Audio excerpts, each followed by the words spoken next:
2, 3, 4, 5, 6, 2, 8. Hello students, welcome to my class. Today we are going to learn about flexibility in chapter training in sports. In previous class we have learnt about speed, strength, endurance. पिछले class में students हम लोग training in sports में speed, strength और endurance के बारे में पढ़ चुके हैं. आज हम लोग फ्लेक्सिबिलिटी के बारे में पढ़ने वाले हैं. So let's start our video about flexibility. In this video following contents are included. Meaning of flexibility, types of flexibility, methods to improve flexibility. First of all, we learn about meaning of flexibility. Flexibility के क्या अर्थ हैं, कैसे flexibility को हम लोग define करेंगे. Flexibility can be defined as the ability to execute movements with greater range. It is the range of movements of joints. Range of movement varies significantly from joint to joint due to its structure. We can say that range of motion around a joint is called flexibility.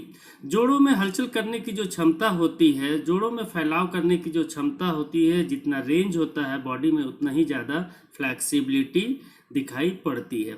यानी कि जोड़ों में हलचल करने की जो क्षमता है उसे ही फ्लैक्सिबिलिटी कहा जाता है. Types of flexibility. Flexibility is of two types. लचीलापन दो प्रकार के होते हैं, passive flexibility and active flexibility. Passive flexibility क्या होता है देखते हैं. The ability to do movements with greater range with external help is called passive flexibility. जोड़ों में हलचल करने की जो क्षमता है उसे मैंने बताया कि फ्लैक्सिबिलिटी कहा जाता है. लेकिन जब हम किसी एक्सटर्नल हेल्प लेते हैं, या पार्टनर हो सकते हैं या इक्विपमेंट हो सकते हैं, तो ये जो फ्लैक्सिबिलिटी शो होगी बॉडी पे, जो रेंज ऑफ मोशन या मूवमेंट जो जॉइंट पे आएगा उसे ही हम पैसिव फ्लैक्सिबिलिटी कहेंगे. Example, stretching exercise with the help of partner. Partner के साथ खिंचाव वाले जो व्यायाम करते हैं वो हमारा पैसिव फ्लैक्सिबिलिटी कहलाएगा. Next type of flexibility is active flexibility. The ability to do movement with greater range without external help is called active flexibility. यानी कि जब किसी बिना बाह्य सहायता के, बिना किसी पार्टनर के हेल्प के या बिना इक्विपमेंट के हेल्प के हम वन सेल्फ स्वयं जब हम स्ट्रेचिंग एक्सरसाइज परफॉर्म करते हैं तो उसे एक्टिव फ्लैक्सिबिलिटी कहा जाता है. Example, stretching a joint by a sportsman himself without any external help. जैसा कि स्क्रीन पर हम देख रहे हैं, इंडिविजुअल स्ट्रेचिंग एक्सरसाइज परफॉर्म कर रहे हैं. यहाँ पर बिना किसी पार्टनर के हेल्प के या किसी इक्विपमेंट के हेल्प के परफॉर्म किया जा रहा है.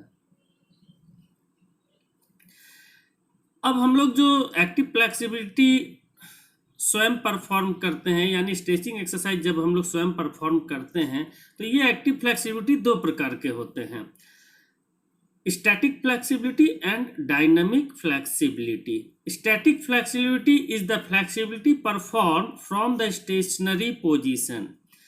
Example, sideward bending, chakrasana et cetera. जब हम लोग स्टेशनरी पोजीशन या स्टैटिक पोजीशन से जब स्ट्रेचिंग एक्सरसाइज स्टार्ट करते हैं, ऐसे फ्लैक्सिबिलिटी को स्टैटिक फ्लैक्सिबिलिटी कहा जाता है. Second type of active flexibility is dynamic flexibility. Dynamic flexibility is the flexibility performed while the body is in motion और movement.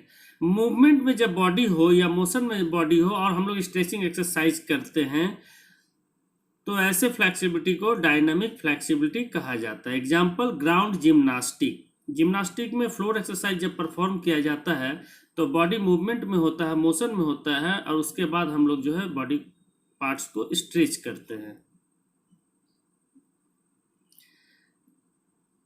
Our next topic is methods to improve flexibility. हम लोग किस प्रकार के stretching exercise के द्वारा flexibility को improve कर सकते हैं.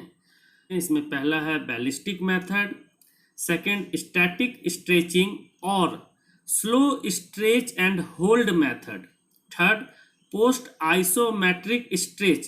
पोस्ट आइसोमेट्रिक स्ट्रेच को ही पीएनएफ स्ट्रेचिंग कहा जाता है। And last, dynamic stretching method.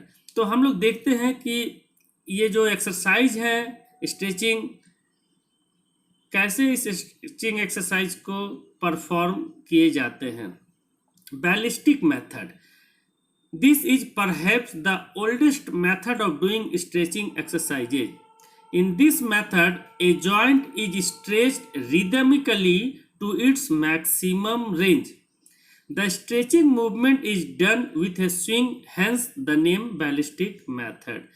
Body part को स्विंग देते हैं और स्विंग करने के पश्चात हम लोग स्ट्रेच करते हैं, जैसे for example swinging of leg.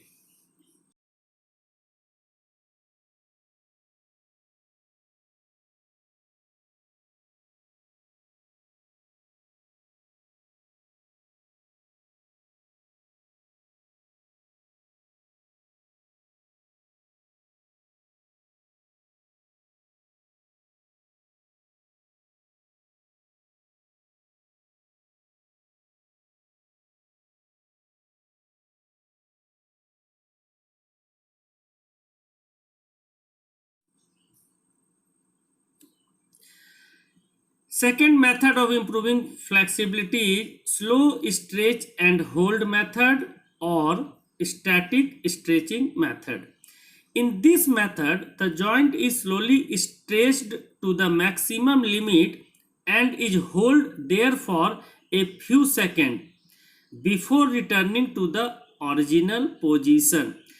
यानी कि हम लोग जॉइंट को स्लोली स्ट्रेच करते हैं और मैक्सिमम पॉइंट जितना हम लोग स्ट्रेच कर सकते हैं जॉइंट को स्ट्रेच करने के बाद हम, और जो फाइनल पोजीशन है जहाँ तक वो स्ट्रेच करके पहुँचते हैं वो हमारा फाइनल पोजीशन होता है। उस पोजीशन को हम लोग 3 to 8 सेकेंड तक होल्ड करके रखते हैं और उसके पश्चात हम लोग फिर स्लोली अपने ओरिजिनल पोजीशन पे वापस लौट आते हैं। For better effect the help of A partner should be taken in this method. इस मेथड में हम लोग पार्टनर का हेल्प ले सकते हैं। एग्जाम्पल, चक्रासन, हल आसन etcetera.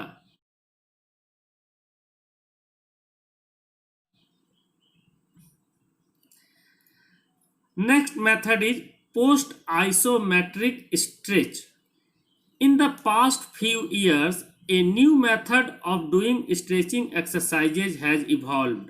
It is called post isometric stretch and is based on the principle of proprioceptive neuromuscular facilitation. Short में स्टूडेंट इसे ही हम लोग पीएनएफ कहते हैं।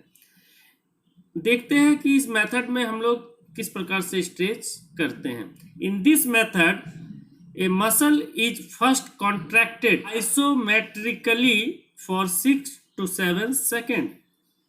This isometric contraction should be maximal. After this, the muscle is gradually stretched to its maximum limit and is held in position for 8 to 10 seconds. Next method is dynamic stretching method. Dynamic stretching method uses active muscular movement that brings about stretching, but it does not hold at the end position. Dynamic stretching method में हम लोग maximum range तक joint को stretch करते हैं, लेकिन जो final position होता है उसे हम लोग होल्ड करके नहीं रखते हैं। हमने स्टैटिक स्ट्रेचिंग में देखा था कि फाइनल पोजीशन को होल्ड करके रखते हैं, जैसे चक्रासन, लेकिन डायनामिक स्ट्रेचिंग मेथड में फाइनल पोजीशन होल्ड नहीं होगा। Example, floor exercise in gymnastic. हम लोग वीडियो के माध्यम से भी डिफरेंट टाइप ऑफ स्ट्रेचिंग को अच्छे प्रकार से समझ सकते हैं।